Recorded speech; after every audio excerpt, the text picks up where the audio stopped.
Bonjour à tous les amis des animaux, j'espère que vous allez bien.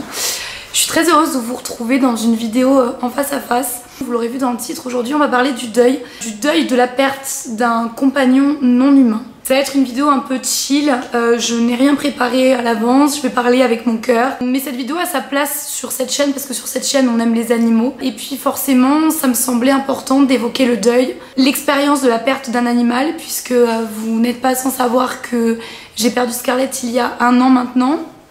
Oui, c'est assez flippant de voir à quel point le temps passe vite. Et il était important pour moi de faire une vidéo sur le deuil, peut-être par thérapie, par besoin d'en parler avec vous, mais également vous donner des conseils, vous expliquer les différentes étapes du deuil dans sa globalité et avec objectivité, et également vous raconter peut-être mon expérience, comment moi je l'ai vécu, quel est aujourd'hui mon rapport avec mes autres animaux.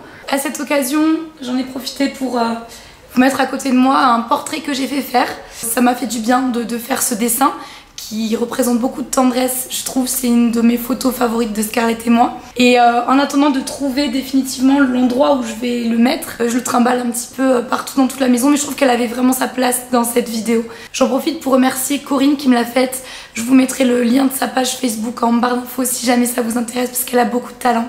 Alors venons-en au vif du sujet. La perte d'un animal est quelque chose de difficile, non seulement parce que ça nous affecte, mais qu'en plus elle est incomprise par une partie de notre environnement. On va entendre des phrases très blessantes du style « ce n'était qu'un chat » ou « oh, pourquoi t'en reprendrais pas un autre, ça te fera aller mieux ». Je l'ai moi-même vécu et à l'époque je l'ai ressenti comme un coup de poignard. Aujourd'hui je le prends avec un peu plus de recul, j'ai compris que tout le monde n'avait pas ce rapport aux êtres non vivants, et je pense qu'il faut vivre avec un chat, un chien, un furet, un oiseau pour comprendre la relation qu'on peut avoir avec et la douleur que ça engendre le jour où il nous quitte. Là maintenant, j'ai envie de vous parler des différentes étapes du deuil. Première étape, il y a le choc. Le choc, c'est la découverte de son compagnon décédé, le fait qu'on apprenne qu'il soit mort si on n'était pas avec lui à ce moment-là. Le choc est tellement violent qu'on se retrouve perdu, comme en dehors de son corps. Certains ne pleureront même pas sur le coup. Certains seront dans la compréhension. Il faut en plus de ça réagir vite.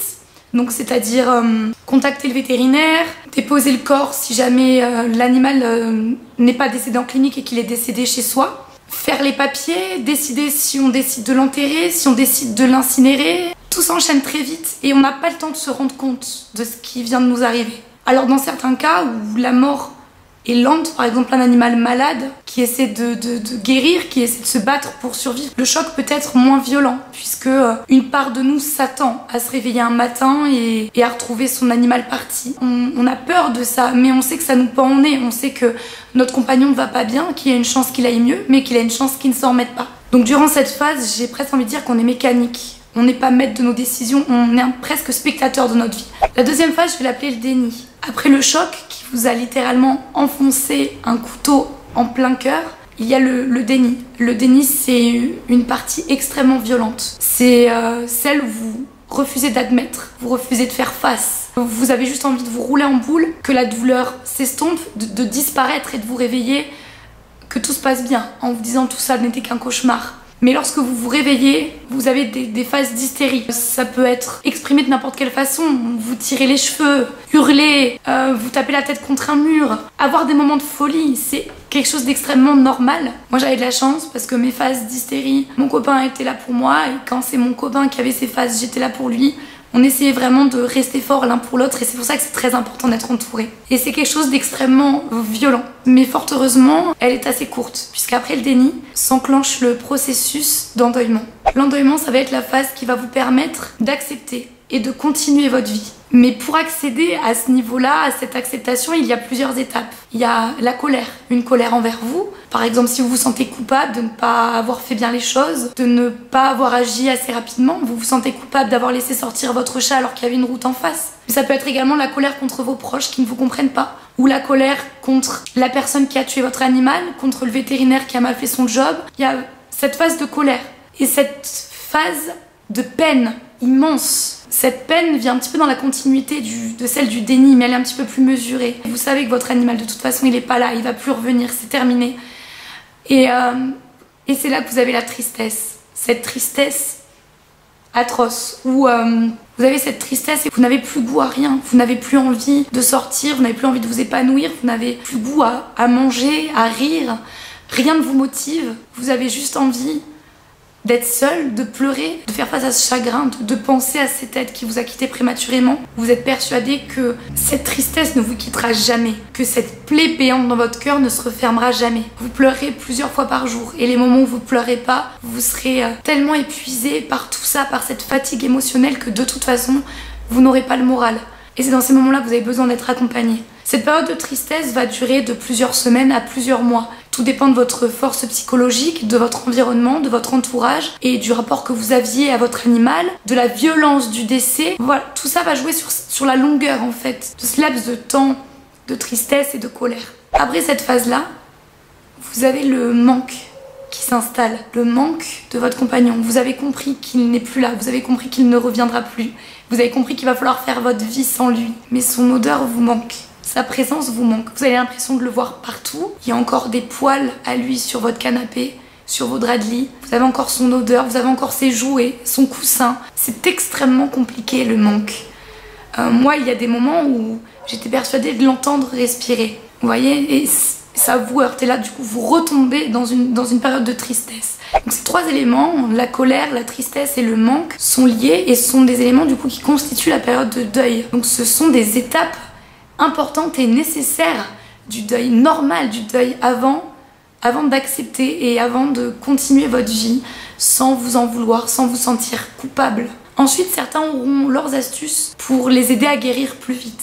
Ça consistera à reprendre un chien ou reprendre un chat. Certains auront besoin de faire une thérapie, certains auront besoin de partir en vacances, certains auront besoin de faire de l'humanitaire. Ça dépend et c'est propre à chacun. Mais quoi que vous fassiez, au bout d'un moment, vous arriverez à l'étape de l'acceptation. Vous pourrez parler de cet être vivant, cet amour qui vous a quitté trop tôt, sans pleurer systématiquement. Vous pourrez en parler avec nostalgie, mais sans avoir l'impression qu'on est en train de vous brûler le cœur à vif, si vous voyez ce que je veux dire. Et là, quand vous aurez atteint ce stade-là, enfin, vous pourrez dire que vous avez fait votre deuil. Je pense qu'aujourd'hui, j'ai fait mon deuil. Aujourd'hui, je peux parler de Scarlett avec bienveillance sans me sentir en souffrance, vous voyez, avec une réelle souffrance. Bien évidemment, j'ai des périodes aujourd'hui de tristesse, notamment les dates anniversaires. Il y a des moments comme ça où on se replonge dans cette tristesse, mais ça vous accompagnera, ça durera toute votre vie. Même 20 ans après, vous pourrez repenser à votre animal et pleurer. Mais dans ma vie de tous les jours, je me sens mieux. C'est-à-dire que je suis de nouveau heureuse, je suis capable de profiter de la vie, de rigoler avec mes amis, etc. Donc je me considère comme guérie. J'ai fait mon deuil. Et pourtant, c'était pas bien parti, parce que pour moi, le choc et le déni ont été très violents. Ceux qui me suivent sur Snapchat l'ont vu, puisque vous m'avez accompagnée un petit peu dans cette épreuve-là. Ça a duré 2 semaines au total. Non seulement ça a été long, on a vécu avec mon chéri un véritable ascenseur émotionnel, c'est-à-dire que on est passé du il n'y a aucun espoir à il y a un espoir à de nouveau il n'y a pas d'espoir, vous savez, parce qu'on a fait plein d'analyses. On a tenté plein de choses, du magnétisme, des communications animales. On a vraiment tout tenté et tout était assez positif. Donc on avait vraiment un espoir, si vous voulez. Donc du coup le choc quand je l'ai découverte le matin même morte a été terrible. Et d'autre part, ce qui m'a pas aidé non plus, c'est de ne pas savoir, parce qu'au final, Scarlett est décédée, on ne sait pas pourquoi. Donc il y avait quelque chose de physique, comme je l'ai dit dans ma vidéo, elle avait une encéphalite.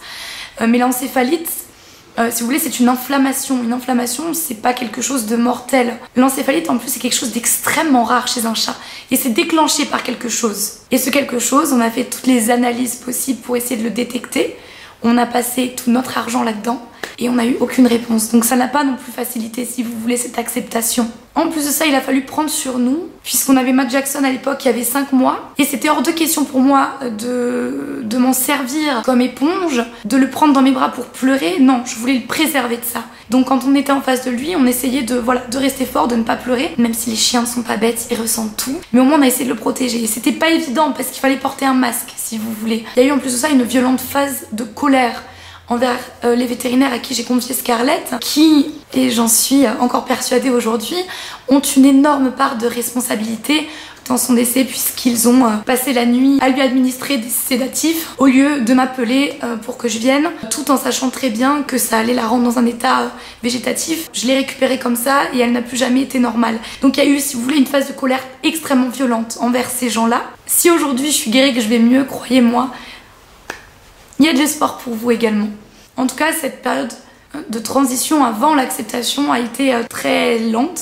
Dès que je voyais un persan, dès que je voyais sa photo, je ne pouvais même pas prononcer son nom sans fondre en larmes. Il y avait cette injustice, j'en voulais au monde entier de me l'avoir prise. Il y a eu ensuite du coup cette discussion avec mon chéri qui lui voulait prendre un autre chat. Il avait une façon différente de la mienne de vivre le deuil. Il avait besoin de la présence d'un chat. Moi, non. Moi, c'était Scarlett et aucun autre chat. Je voulais pas me sentir coupable d'aimer un autre animal, si vous voyez ce que je veux dire. Mais on a discuté, j'ai écouté ce qu'il avait à dire, il avait des arguments en plus qui se tenaient. C'est là qu'Harley est entrée dans ma vie. Alors je vous cache pas que les premiers mois avec Harley ont été compliqués. Non pas que je ne l'aimais pas, mais on va dire que j'ai mis un mur. Je refusais de m'attacher parce que je me sentais, comme je vous l'ai dit, coupable vis-à-vis de Scarlett d'aimer un autre chat. Petit à petit, plus le temps passait, on en revient à cette notion de temps dont je vous parlais tout à l'heure, moins je souffrais, je pouvais me lever le matin sans pleurer et du coup j'ai commencé à voir les aspects positifs d'Harley. J'ai commencé à le laisser venir vers moi, me faire des câlins, etc. sans me sentir mal. Vous voyez ce que je veux dire?